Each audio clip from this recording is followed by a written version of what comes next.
Melania, a pensioner from Izhevsk, has to pay twice as much for utilities than usual. She came to the municipal service office to pay for a communal apartment. In January, the amount of her payment doubled, from 2,500 rubles to 5,500 rubles. I'm living with husband alone. We are already aged. We can pay the amount right away, but people have a much smaller pension. In 2022, the Russian government raised prices for utilities twice, however promised not to index it in 2023. But immediately after the January holidays, the Russians saw an unscheduled indexation. Citizens began to write about the problem to the Russian media.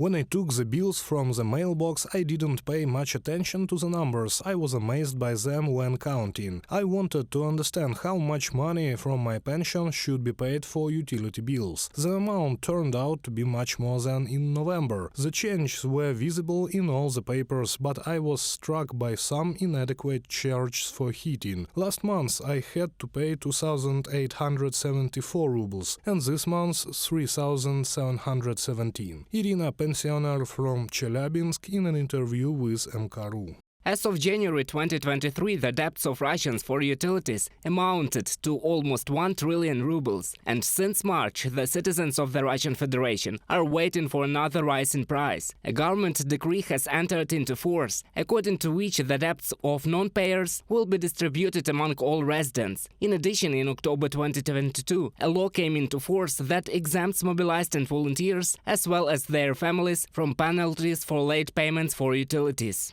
Citizens of Russia who have entered into a contract for military service in connection with the call for mobilization and members of their families until the termination of the said contract are exempted from the fines in the event of a late or incomplete payment for utilities, as well as a contribution for overhaul. From the law on amendments to Articles 166 and 169 of the Housing Code of the Russian Federation dated October 7th, 2022.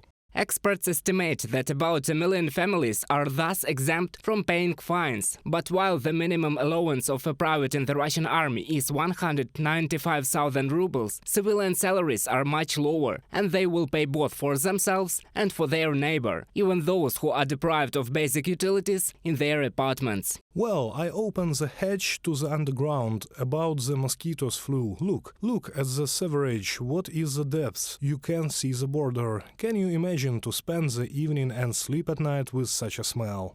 Non-payment of utility bills demonstrates that people simply have no money to pay them. This is despite the fact that half of Russians are state employees, pensioners and people receiving social benefits, which means that they cannot increase their incomes on their own. Such a state policy, Russian economists say, may lead to the fact that subsequently it will be necessary to take extraordinary measures, which could lead to uncontrolled inflation. Reported by Roman Smoler, Natalia Belokudra, UATV News.